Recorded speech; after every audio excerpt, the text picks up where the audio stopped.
पीटीजीटी, PGT, LT grade, NVS, KVS, UGC NET की तैयारी कर रहे हैं सभी दोस्तों को पंकज ओझा का नमस्कार। दोस्तों एक बार फिर से लेकर आ गया हूं। अभी तक वॉरियर्स ड्रिल में 3 ड्रिल हो चुकी हैं, चौथी यूट्यूब वॉरियर्स ड्रिल आपके सामने लेके आया हूं। और दोस्तों एक बात हमेशा समझ ही रहिए, किसी शायर ने बहुत खूब कहा है, मंजिल यूं ही नहीं मिलती राही को, जुनून सा दिल में जगाना पड़ता है। पूछा चिड़िया से कि घोंसला कैसे बनता है, पूछा चिड़िया से कि घोंसला कैसे बनता है, वो बोली कि तिनका तिनका उठाना पड़ता है। तो ये मेरी शेर नहीं है, किसी शायर ने कहा है। जुनून होना चाहिए लक्ष्य को पाने के लिए, सपना तो हर कोई देखता है दूसरों को बताने के लिए। अपने अंदर वो दमदारी पैदा करिए, वो जुनून पैदा करिए और जैसे मैं कह रहा हूँ वैसे पढ़ के दिखा दीजिए, 100% सफलता मिलेगी। और मेरा जो तरीका है इंस्ट्रक्शन का, वो तरीका इंडिविजुअलाइज्ड इंस्ट्रक्शन है। कहने का तात्पर्य ये है, टॉपिक टू बुक आपको जाना है, बुक टू टॉपिक नहीं जाना है। जमाना रवाना हो गया जब पहले पूरी किताब पढ़ते थे, 4-4 महीने हिस्ट्री ऑफ इंग्लिश लिटरेचर पढ़ते थे और हवा खड़ा किया जाता था एम एच अब्राहम और पता नहीं किन किन किताबों का। तो जो ग्लॉसरी होती है या जो डिक्शनरी ऑफ लिटरेरी टर्म्स होती है, वो रेफ़र करने के लिए होती है, पढ़ने के लिए नहीं होती है एक एक पेज, ध्यान में रखिएगा। तो आपका पढ़ने का अगर तरीका सही है तो कम मेहनत में भी सफलता पाई जा सकती है, ज़्यादा मेहनत में रैंक लाई जा सकती है। आइए शुरू करते हैं आज का पहला प्रश्न। स्टोफेल is a pastoral elegy written by, पहला क्वेश्चन है, आपको बताना है। अब आप ये कहेंगे कि सर ये तो हमारे सिलेबस में नहीं है, लेकिन मैं आपसे कहूँगा कि नहीं, ये आपके सिलेबस में है। एलिजी आपके सिलेबस में है, इसलिए पूछा जा सकता है आपसे। यही लोग कंफ्यूज हो जाते हैं कि तो हिस्ट्री ऑफ इंग्लिश लिटरेचर से क्वेश्चन पूछ लिया गया। मैं कहता हूँ हिस्ट्री ऑफ इंग्लिश लिटरेचर से एक भी क्वेश्चन नहीं पूछा जाता। हिस्ट्री ऑफ इंग्लिश लिटरेचर बिल्कुल पढ़ने की ज़रूरत नहीं है, एकदम नहीं पढ़िए। अगर हिस्ट्री ऑफ इंग्लिश लिटरेचर पढ़ रहे हैं, you not preparing for TGT PGT. आपको अपने सिलेबस से रिलेटेड, एलिजी आपके सिलेबस में है तो इंपॉर्टेंट एलिजीज आपको मालूम होनी चाहिए। सोनेट आपके सिलेबस में है तो इंपॉर्टेंट जो सोनेट सीरीज हैं आपको मालूम होनी चाहिए। पढ़ने का एक तरीका डेवलप कीजिए। हिस्ट्री ऑफ इंग्लिश लिटरेचर और लिटरेरी टर्म्स का हवा मत खड़ा कीजिए, और जो लोग ऐसा हवा खड़ा करते हैं उनसे दूर रहिए। तो स्टोफेल is a pastoral elegy written by, यहाँ पर डी जवाब देने वाले सबके सब सही होंगे, ध्यान में रखिएगा। Question number 2, which among the following is not an essential element of tragedy according to Aristotle. Aristotle के हिसाब से निम्नलिखित में से कौन ट्रेजेडी का आवश्यक पार्ट नहीं है अरिस्टोटल के अनुसार? Thought, Oracle, style, spectacled, character. देखिए दोस्तों, इसमें ओरेकल पार्ट नहीं है ट्रेजेडी का, ध्यान में रखिएगा। और इस पर एक कोड भी है जो कि बिल्कुल मैं आपको बता देता हूँ। प्यार करो तो दिल से सपना। क्या है? प्यार करो तो दिल से सपना, याद रखिए, कभी नहीं भूलेगा। प्यार, पी से क्या हो गया? प्लॉट हो गया। इस वाले पी से हो गया प्लॉट, प्लॉट हो गया। करो से कैरेक्टर हो गया, करो से कैरेक्टर हो गया। तो टी आता है ना, टी से थॉट हो गया, टी से थॉट हो गया। से एस आता है, एस से क्या हो जाएगा? सॉन्ग हो जाएगा। 2 बार फिर देखिए सपना वाला ऐसा आता है, सपना और स्पेक्टिकल मिलते जुलते हैं, ये स्पेक्टिकल हो गया।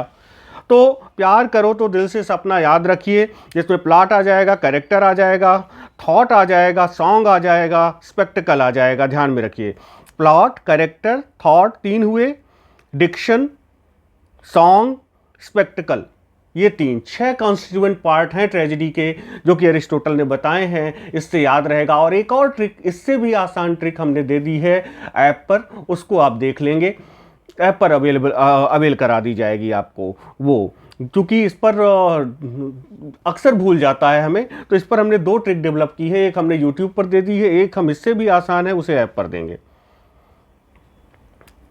Who among the following is given credit for the invention of the sonnet? निम्नलिखित में से किसे सोनेट के इन्वेंशन का क्रेडिट दिया जाता है? निम्नलिखित दिए गए विकल्पों में आपको बताना है। क्वेश्चन नंबर 3 का जवाब देना है। तो अनडाउटेडली चारों विकल्पों को आप देख रहे होंगे, इनमें जो है गियाकोमो ड लैंटिनी को दिया जाता है, गियाकोमो ड लैंटिनी को क्रेडिट दिया जाता है। इसके लिए इन्वेंशन ऑफ सोनेट के लिए, सोनेट का इन्वेंशन ऐसा माना जाता है इन्होंने किया है, ध्यान में रखिएगा। Question number 4, pyrrhic meter involves. Pyrrhic meter में क्या क्या होता है आपको बताना है। ऑप्शन चारों आपके सामने है। 2 stress syllables, 1 stress syllable, 1 unstress syllable, 2 stress syllable, 1 unstressed syllable, 1 stress syllable, 2 unstressed syllable, 2 stress syllable, 2 unstressed syllable। बताइए क्या होता है पिरिक में। इसको पिरिक पढ़ते हैं, ध्यान में रखिए। और ये हमेशा याद रखिए कि जीत की खातिर जुनून चाहिए। अगर आप में जीतना चाहते हैं, सिर्फ सपने नहीं देखना चाहते, तो एक जुनून लाइए।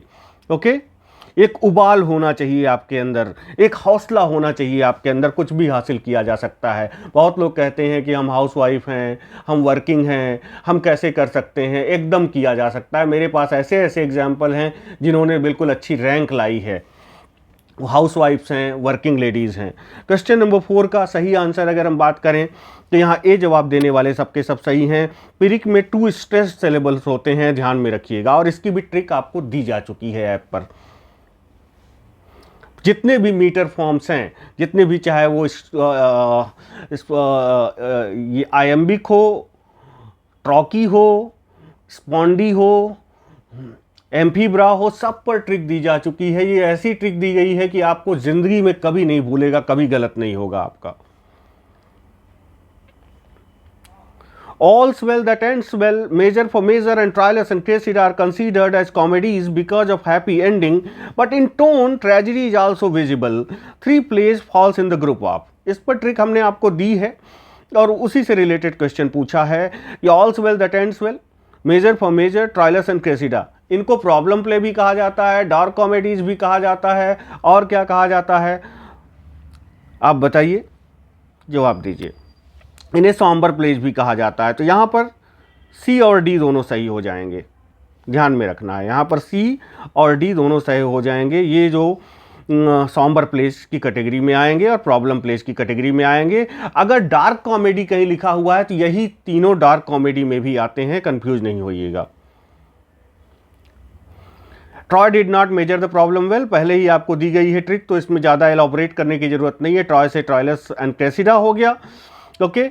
और डिड नॉट मेजर से मेजर फॉर मेजर हो गया। वेल से ऑल्स वेल दैट एंड्स वेल हो गया। तो ट्रॉय जो था, जब उस पर ग्रीक्स ने आक्रमण किया तो उसने समस्या का आकलन अच्छे से नहीं किया, ये बिल्कुल आप जानिए। Troy did not measure the problem well. Troilus and Cressida, measure for measure, all's well that ends well, आप ध्यान में रखिएगा।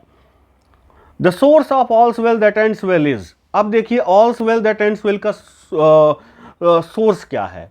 अब देखिए all's well that ends well, अंत भला तो सब भला। अच्छा अच्छा कहाँ होगा भाई, अच्छा, अच्छाई, सुख कहाँ होगा, महलों में होगा ना। तो यहाँ पर palace of pleasure by William painter, palace of pleasure by William painter, ये सोर्स है ऑल्स वेल दैट एंड्स वेल का। तो ये सोचिए कि वेल वेल कहाँ होगा, महलों में होगा, तो पैलेस आपको याद रहेगा, पैलेस ऑफ प्लेजर, ओके। क्योंकि जहां पे अच्छाई होगी वहीं प्लेजर होगा, पैलेस में अच्छाई है, प्लेजर है, बाय विलियम पेंटर। देखिए all's well palace of pleasure में ही होगा, ये मैंने लिख दिया है, तो आपको कभी ये भी नहीं भूलने जा रहा है। अगले क्वेश्चन पर आते हैं। The source of major for major is, Major Saab movie देखी है, उसका प्रोमो देखा है मेजर साहब का, बस इतना याद रखिए। मेजर साहब का, मेजर साहब एक मूवी आई थी, उसका प्रोमो। तो इसका सोर्स क्या हो गया दोस्तों, ए विकल्प आपका सही हो जाएगा। Promos and Cassandra, a play by the English author George Whetstone. तो आपको सिर्फ याद रखना है मेजर साहब नाम की मूवी का प्रोमो। तो सोर्स क्या हो जाएगा मेजर फॉर मेजर का, Promos and Cassandra, a play by the English author George Whetstone. अब मैं बता रहा हूँ, इस ढंग से पढ़ा रहा हूँ, बहुत लोग मेरी नकल भी करेंगे और आपको हो सकता है, हालांकि अगर किसी ने मेरी ट्रिक्स लेने की कोशिश की तो मैं ज़बरदस्त कॉपीराइट उस पर करूँगा, लेकिन बहुत सारे लोग इसको अपनाएंगे और अच्छी भी बात है। अगर टीचर सकारात्मक रूप से बिना कॉपीराइट का उल्लंघन किए अपनाते हैं मेरी ट्रिक को तो इसमें कोई बुरी बात नहीं है, लेकिन मेरी ट्रिक को अगर किसी ने चोरी करने की कोशिश की तो उस पर कॉपीराइट जरूर करूँगा। क्योंकि 50 ट्रिक है जो कि मैं आपको देने जा रहा हूँ यूट्यूब पर, कुछ ट्रिक्स मिलेंगी और ज़्यादातर ट्रिक्स आपको ऐप पर मिलेंगी।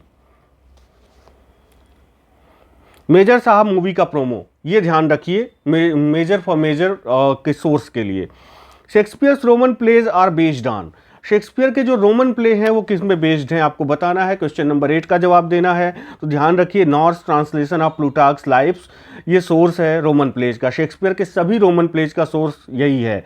नॉर्थ का जो ट्रांसलेशन है, प्लूटार्क की लाइफ का ट्रांसलेशन नॉर्थ ने किया और यही सोर्स है रोमन प्लेज का शेक्सपियर के। A work which uses mockery and exaggeration to criticise absurdity और weakness is.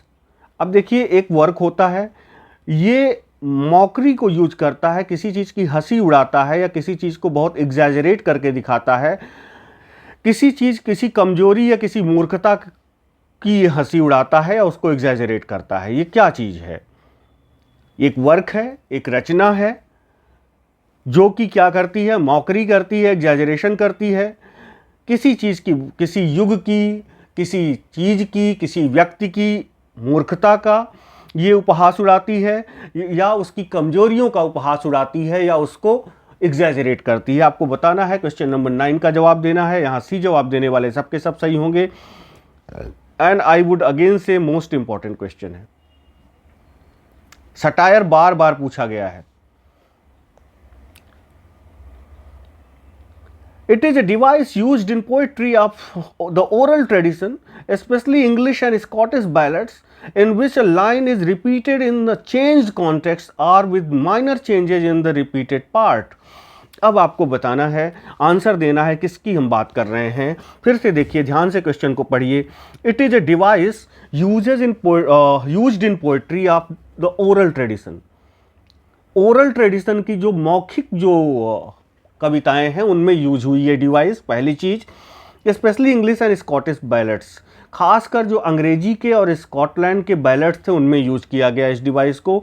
In which line is repeated in a changed context, एक लाइन है उसको बार बार रिपीट किया जाता है, लेकिन हर बार कॉन्टेक्स्ट अलग होता है, संदर्भ अलग होता है, या कुछ थोड़े से चेंजेस के साथ रिपीट किया जाता है। किसकी बात हम कर रहे हैं? रेफरेंशियल रेपिटेशन की बात कर रहे हैं, इंक्रीमेंटल रेपिटेशन की बात कर रहे हैं, जस्ट रेपिटेशन की बात कर रहे हैं, या नन ऑफ द अबव हुआ? क्वेश्चन नंबर 10 का जवाब दीजिए। क्वेश्चन नंबर 10 की अगर दोस्तों बात करें तो यहाँ पर बी जवाब देने वाले सबके सब सही हैं। ओके, ये हो जाएगा incremental repetition, that is most important. Again very very very important question, ध्यान में रखिएगा। आइए देख लेते हैं ये होता क्या है। खैर, मैंने आपको बता दिया, किसी बैलेड में, यहां पर मैंने एक्सप्लेनेशन शायद लिखा नहीं है, किसी बैलेड में अगर किसी लाइन को बार बार रिपीट किया जा रहा है, माइनर चेंजेस के साथ रिपीट किया जा रहा है, तो वो इंक्रीमेंटल रेपिटेशन कहा जाएगा। इतना आप ध्यान में रखिए। Farce is an exaggeration form of which of the following? ये एनबीएस पीजीटी में 2019 में पूछा गया क्वेश्चन है। आपको बताना है कि फार्स जो है किसका एग्जैजरेटेड फॉर्म है, आप बताइए। ट्रेजी कॉमेडी का, रोमांस का, ट्रेजेडी का? क्वेश्चन नंबर 11 का जवाब दीजिए। क्वेश्चन नंबर 11 की अगर बात करें दोस्तों, तो क्वेश्चन नंबर 11 में बी जवाब देने वाले सबके सब सही हैं। Comedy is the right answer. Let's come to the next question. The phrase the willing suspension of disbelief occurs in, किस रचना में अकर होता है ये phrase the willing suspension of disbelief? Coleridge की किस रचना में अकर होता है, आपको बताना है। क्वेश्चन नंबर 12 का जवाब देना है। क्वेश्चन नंबर 12 की अगर बात करें दोस्तों, तो यहाँ Biographia Literaria is right answer. यहाँ पर वो देते हैं the willing suspension of disbelief का सिद्धांत, जिसमें वो कहते हैं कि आप मूवी देख रहे हैं तो कुछ समय के लिए अपनी डिसबिलीफ को त्याग दीजिए। मतलब आप अगर मूवी देख रहे हैं तो कुछ क्षणों के लिए भूल जाइए कि आप ये मूवी देख रहे हैं, आप उसे रियलिटी मान लीजिए। विलिंग सस्पेंशन ऑफ डिसबिलीफ कर लीजिए, जानबूझकर अपनी डिसबिलीफ को सस्पेंड कर दीजिए, उसको यथार्थ मान के देखिए। That is willing suspension of disbelief. Who among the following was not a member of the Bloomsbury group? निम्नलिखित में से कौन ब्लूम्सबरी ग्रुप का मेंबर नहीं है? Question number 13। यहां पर Winston Churchill will be the right answer. Lytton Strachey is the member of Bloomsbury group. Clive Bell is also the member of Bloomsbury group. E M. Forster was also the member of Bloomsbury group. तो ध्यान में रखना है कौन कौन member थे, ये भी आपको ध्यान में रखना होगा। कौन मेंबर नहीं है? Winston Churchill was not the member of Bloomsbury group. Okay, let's come to the next question.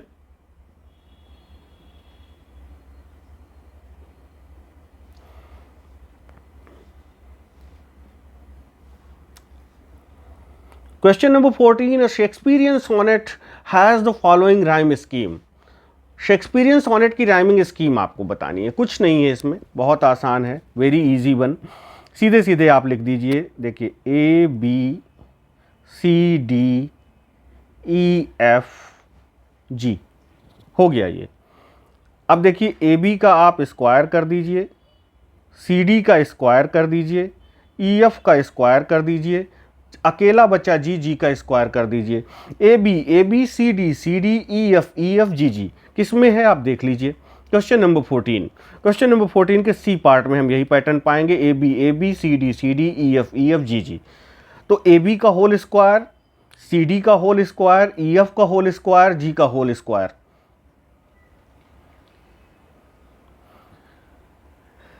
In drama an aside is addressed, इन ड्रामा में असाइड जो होती है, जो दो आर्टिफिशियल टेक्निक्स है, एक सॉलिलॉकी है एक असाइड है, दोनों में अंतर होता है थोड़ा सा, लेकिन असाइड किसको एड्रेस की जाती है ये क्वेश्चन पूछा गया है। क्वेश्चन नंबर 15 बहुत अच्छे से असाइड में, सॉलिलॉकी में, ड्रामेटिक मोनोलॉग में और जितनी भी ये चीज़ें हैं मोनोलॉग में, इंटीरियर मोनोलॉग में, सब में मैंने फ़र्क बहुत बताया और ऐप पर अवेलेबल भी है। सारी चीज़ें मैंने यूट्यूब पर भी शायद पढ़ा होगा वीडियो, मैंने बहुत अच्छे से डिफरेंस बताया है, क्या अंतर होता है उसको देख लीजिएगा। खैर यहाँ पर एक असाइड किसको एड्रेस की जाती है आपको बताना है। क्वेश्चन नंबर 15, क्वेश्चन नंबर 15 का जवाब दीजिए। क्वेश्चन नंबर 15 में ए जवाब देने वाले सबके सब सही होंगे। यहाँ पर to an audience by an actor the words so spoken are not meant to be heard by other characters on the stage. ये ऑडियंस को संबोधित की जाती है, दूसरे एक्टर्स जो स्टेज पर मौजूद हैं, इसका ध्यान रखिएगा, वो नहीं सुनेंगे। They are not suppose to listen this. दूसरे कैरेक्टर्स स्टेज पे मौजूद है, सॉलिलॉकी में कोई मौजूद नहीं है, ध्यान में रखिएगा। यहाँ दूसरे कैरेक्टर मौजूद तो है लेकिन वो सुन नहीं सकते। पहला फर्क हो गया असाइड और सॉलिलॉकी में। सॉलिलॉकी में कोई नहीं होगा, अकेला होगा जो मोनोलॉग करेगा, और दूसरा कोई सुनेगा ही नहीं क्योंकि सुनने वाला है ही नहीं। असाइड में दूसरे कैरेक्टर मौजूद हो सकते हैं लेकिन वो सुनेंगे नहीं, जो बोल रहा है सिर्फ ऑडियंस सुनेगी। दूसरा फर्क क्या हो गया, सॉलिलॉकी बहुत लंबी होती है, असाइड बहुत छोटा होता है। असाइड उतना बड़ी स्पीच टाइप की नहीं होती। ओके, स्पीच तो है ही नहीं, आर्टिफिशियल डिवाइस है, जैसा कि मैंने पहले ही कहा। कोई चूंकि मन के भावों को व्यक्त करने के लिए कोई और साधन नहीं है, इसलिए एक्टर से बुलवा दिया जाता है, उसके मन में क्या चल रहा है तो इसीलिए इसे मन में जो चल रहा है उसे व्यक्त करवाया जाता है, इसीलिए इसे आर्टिफिशियल डिवाइस भी कहते हैं। Let's come to the next question. The term practical criticism is coined by, ये टर्म किसने कॉइन किया? Again most important question, question number 16 का जवाब देना है आपको। तो आइए, रिचर्ड्स ने प्रैक्टिकल क्रिटिसिज्म टर्म कॉइन किया, ये ध्यान में रखना है आपको। The antonym of seller is, seller का एंटोनिम आपको बताना है, क्या हो जाएगा? क्वेश्चन नंबर 17 का जवाब दीजिए। एटिक हो जाएगा। सेलर का मतलब जो हो गया एक तरह से कोठरी हो गई। एटिक का मतलब जो थोड़ा सा अटारी टाइप का होता है। ओके, अटारी शब्द, अट्टिका शब्द आपने सुना होगा। तो सेलर का एंटोनिम क्या हो जाएगा? एटिक हो जाएगा। ध्यान में रखिएगा, इंपॉर्टेंट वन है, पूछा गया है बार बार वेरियस एग्जाम्स में। अभी यूपी टीजीटी में नहीं पूछा गया, पूछा जा सकता है। Dash A political system is a political system that separates people according to their race। अब ये हाई स्कूल का क्वेश्चन हो गया। एक वो पॉलिटिकल सिस्टम जो इसीलिए पूछा जा सकता है क्योंकि आपके हाई स्कूल के सिलेबस में ये है, वो राजनैतिक तंत्र जो किसी को उसकी नस्ल के आधार पर विभेद करता है।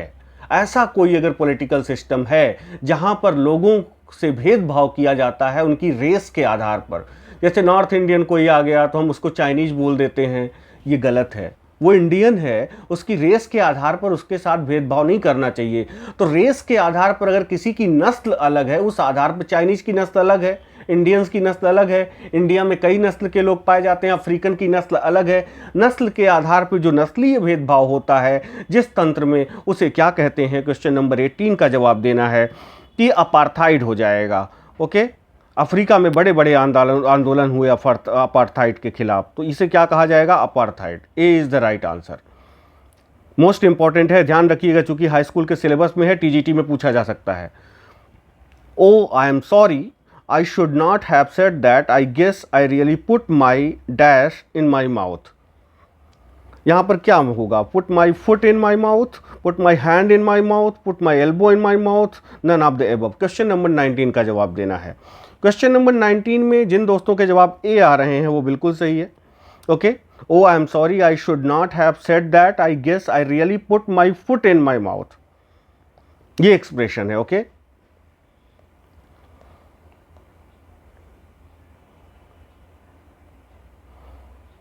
Question number 20, which of the following sentences are grammatically incorrect. आपको बताना है निम्नलिखित में से कौन से सेंटेंस ग्रामेटिकली इनकरेक्ट हैं। आप देखिए, do you play the cricket at school, she has dance for 2 hours last night, he gave his brother a typewriter, she is the smartest girl in a class. इसमें से कौन सा अशुद्ध है आपको बताना है, कौन सा इनकरेक्ट है ग्रामेटिकली, आपको ये बताना है। क्वेश्चन नंबर 20, अगर आप 1 और 2 देखेंगे, ये दोनों अशुद्ध है। Do you play the cricket at school दिया हुआ है, do you play the cricket नहीं होगा पहली चीज़।